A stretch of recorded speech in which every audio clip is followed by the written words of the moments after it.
শনিবার ধর্মনগর জেলা কংগ্রেস ভবনে অনুষ্ঠিত হল রাজ্য কংগ্রেস কমিটির মাইনরিটি ডিপার্টমেন্টের এক গুরুত্বপূর্ণ সাংগঠনিক বৈঠকে উপস্থিত ছিলেন ত্রিপুরা প্রদেশ কংগ্রেসের মাইনরিটি সেলের চেয়ারম্যান রুহুল আলম, উত্তর জেলা কংগ্রেসের ভারপ্রাপ্ত সভাপতি দিগ্বিজয় চক্রবর্তী, কংগ্রেস নেতা চয়ন ভট্টাচার্য, জেলা যুব কংগ্রেস সভাপতি জাহাঙ্গীর হোসেন সহ অন্যান্য নেতৃবৃন্দ।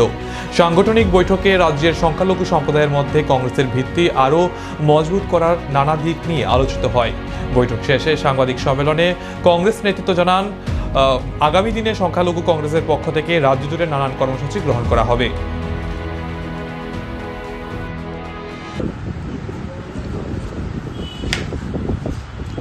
আজ ত্রিপুরা প্রদেশ কংগ্রেসের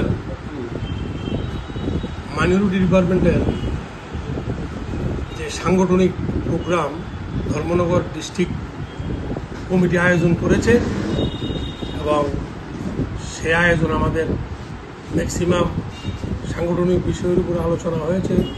তারপরেও আমরা আজকের ভারতবর্ষের যে সংবিধান বিনষ্ট হতে যাচ্ছে এবং সেই সংবিধান বিনষ্ট হতে আমরা দিতে পারি না, গণতন্ত্র প্রিয় মানুষ আমরা যারা আছি, আমরা তার জন্য একটা বিশেষ আলাপ আলোচনার মাধ্যমে পরবর্তী আমাদের কর্মসূচিকে এগিয়ে নিয়ে যাওয়ার জন্য আমরা এখানে আজকে সাংগঠনিক আলাপ করেছি এবং ভারতবর্ষে যেভাবে একে একে বিশেষ করে বাঙালিদের উপরে যেভাবে চতুর্দিকে অবাঙালি এলাকাতে বিজেপি শাসিত স্টেটগুলিতে যেভাবে একটা আক্রমণ সংগঠিত করছে, আমরা তার তীব্র নিন্দা জানাচ্ছি এবং ভারতবর্ষের সমগ্র মানুষের মধ্যে যে মেলবন্ধন আছে সাংবিধানিকভাবে, সেই মেলবন্ধনকে অটুট রাখার জন্য আজকে ধর্মনগরের যে সংখ্যালঘু সম্প্রদায়ের বিভিন্ন শাখা সংগঠনের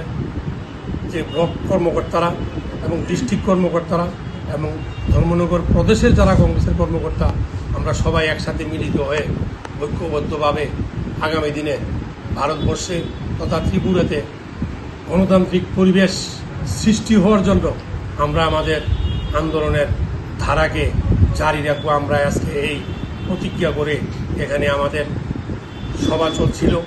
বিশেষ করে দ্রব্যমূল্যর যে আকাশ ছোঁয়া দাম, বেকারত্বের যেই অনীহা সরকারের এবং বিগত দিনে 53,000 পোস্ট নষ্ট হয়ে গেছে ত্রিপুরাতে, কিন্তু নতুন চাকরি দেওয়া হচ্ছে না। ত্রিপুরার হাসপাতালগুলিতে কোনো ইনফ্রাস্ট্রাকচার নাই। ত্রিপুরাতে এডিসি এলাকাতে 300 উপরে স্কুল আছে, যে স্কুলগুলিতে মাত্র 2 জন করে স্টাফ আছে।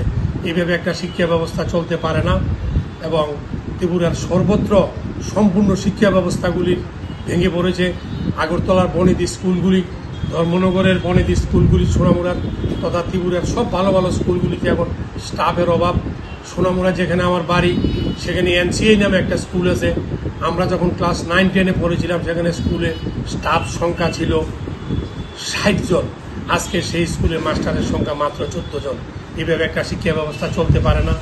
আমরা যারা বিবেকবান মানুষ, আমরা যারা সুচিন্তিত মানুষ, আমরা যারা বিভিন্ন অংশের বিভিন্ন সম্প্রদায়ের মানুষ, আমরা এইভাবে একটা সরকারকে এইভাবে একটা উলঙ্গভাবে চলতে দিতে পারি না।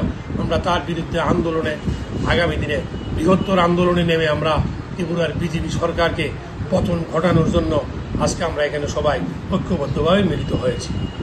বিদ্যুৎ নিয়ে কি বলবো? বিদ্যুৎ নিয়ে সবচেয়ে বড় জিনিস হলো ত্রিপুরাতে এখন